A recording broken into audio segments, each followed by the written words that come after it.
حضرات انہیں جس کام کے لیے لایا گیا تھا یہ وہ کام دکھانے لگ رہے ہیں. خان کو قابو کرنے کے لیے نئے نئے آرڈیننس لانے لگ رہے ہیں. آپ کیا سمجھتے تھے جو مسائل کی جڑ ہیں انہیں مسائل کے حل کے لیے چنا گیا ہے؟ جو ظالم ہیں انہیں عدل کے لیے چنا گیا ہے؟ نہیں، انہیں ملک چلانے کے لیے نہیں، نظام کے شغل کے لیے چنا گیا ہے.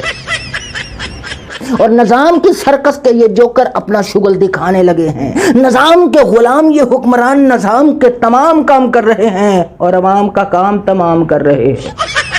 عوام کو ان حکمرانوں نے کچھ دیا ہو یا نہ دیا ہو جہالت کی نعمت سے خوب نوازا ہے. اور جس کے پاس جہالت کی نعمت ہوتی ہے وہ چاہے جتنا پست ہوتا ہے وہ اتنا مست ہوتا ہے.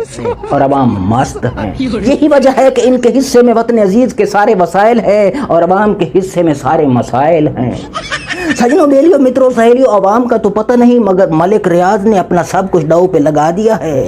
انقلاب کی لنگوٹی پہن کر نظام کے خلاف میدان میں آ گیا ہے. ہاتھ میں حق کا علم لے کر ہر طرف چھا گیا ہے اور اپنا فیصلہ سنا دیا ہے کہ جو نہیں کر سکتے وہ بھی کر لو. خان کے خلاف وعدہ معاف گواہ نہیں بنوں گا اور دھمکاتے ہوئے کہا کہ تمہارے پاس سب کی فائلیں اور ریکارڈز ہیں اور تمہاری فائلیں اور ریکارڈز میرے پاس ہیں. باز آ جاؤ ورنہ تمہارے ریکارڈ چلا دوں گا، تمہارے رازوں سے پردہ ہٹا دوں گا، تمہارے خفیہ کرتوتوں کے پوسٹر چھپوا کر راہوں چوراہوں اور گزرگاہوں میں چپکا دوں گا. اجنوں بیلیوں متروں سہیلیوں، لگتا ہے وقت برا آن پڑا ہے. چھوٹی مصیبت سے جان چھڑاتے ہیں تو بڑی مصیبت کو اپنے سامنے کھڑا پاتے ہیں. پورے پاکستان کو چھٹی دے دی تاکہ عدالتی فیصلے رکوا کر 2 آرڈیننس لائے جائیں اور ان میں سے ایک آرڈیننس کے ذریعے اپنے من پسند ریٹائرڈ جج لا سکیں اور چوری کا مینڈیٹ چھپا سکیں اور دوسرے آرڈیننس کے ذریعے نیب کا 14 دن کا ریمانڈ 40 دن تک بڑھا سکیں اور خان کے کیس مزید لٹکا سکیں. لہٰذا یہ واردات ڈالنے کے لیے پورے پاکستان کو یوم تکبیر کی چھٹی دے دی. لیکن شمائی قسمت، پوری قوم چھٹی کر کے حمود و رحمان کمیشن کی رپورٹ پڑھتی رہی اور دوسروں کو پڑھاتی رہی. اسکول کے وہ بچے جنہوں نے کتابوں میں جھوٹے سچے سبق پڑھنے تھے وہ چھٹی کر کے یہ پڑھتے پائے گئے کہ ڈھاکہ میں ہمارے بڑوں کی طرف سے کیا گل کھلائے گئے.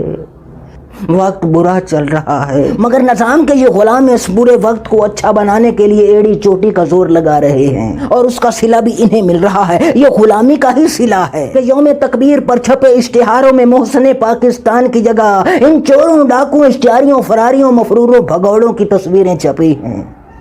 یہ پالش کا انعام ہے. لہٰذا انہوں نے یوم تکبیر کی تقریروں میں پالش کرتے ہوئے برش کی جگہ اپنی زبان استعمال کی اور ایسی زبان استعمال کی کہ برش بھی شرما گیا اور برش نے اپنی شکست قبول کرتے ہوئے کہا کہ ساری زندگی چمکاتا رہا مگر اتنا اچھا کبھی نہ چمکا سکا جتنا اس کی زبان نے چمکایا.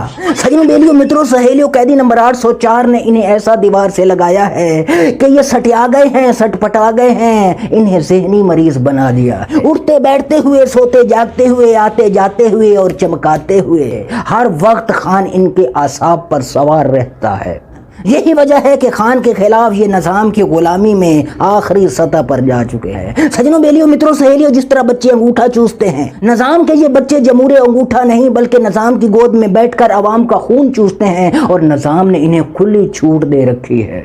اسی طرح نظام کی گود میں بیٹھے ایک بڑے بچے جمہورے نے جس نے اپنے بھائی اور بیٹی کو موجودہ اسٹیبلشمنٹ کی غلامی پر لگا رکھا ہے، وہ خود تھوڑی دیر کے لیے نظام کی گود سے باہر آ کر عوام کو الو بنانے کے لیے کچھ ریٹائرڈ شدہ اور گم شدہ ججوں کی طرف اشارہ کر کے اپنے بیانیے میں ہوا بھرنے لگتا ہے. جی ہاں، بلا مقابلہ اپنی جماعت کا صدر منتخب ہونے کے بعد تقریر کرتے ہوئے فرمایا کہ جب میری حکومت تھی تو ڈالر اس وقت 104 روپے کا تھا، اگر ہماری آج حکومت ہوتی تو ڈالر 50 کا ہوتا. یعنی اس وقت اسلامی جمہوریہ پاکستان میں ان کی نہیں بلکہ نریندر سنگھ مودی کی حکومت ہے. اگر اس لیول پر جا کر یہ قوم کو الو بنانے لگے ہیں تو خدا کی قسم یہ انسانی شعور کی توہین ہے، حد تک ہے. اور عوام کو چاہیے ان جال سازوں، دھوکہ بازوں، نوسر بازوں، دغا بازوں، گپلا سازوں کے خلاف ہٹ کے شعور کا کیس کریں. اور ساتھ ہی تقریر کرتے ہوئے انہوں نے فرمایا کہ میں شہباز اور مریم کی کارکردگی سے مطمئن ہوں. یہ دونوں ہر میدان میں ہر طوفان میں سرخرو ہوئے اور مزید جو انہوں نے اپنے دور حکومت کا نقشہ بتایا وہ نقشہ پیرس کا تھا یا جاپان کا تھا مگر پاکستان کا نہ تھا. مگر کیونکہ یہ جانتے ہیں کہ جو بھی کہیں گے آنکھیں بند کر کے مان لیں گے. ان کے جو سپورٹرز ہیں ووٹرز ہیں جید جاہل ہیں مستند مورخ ہیں.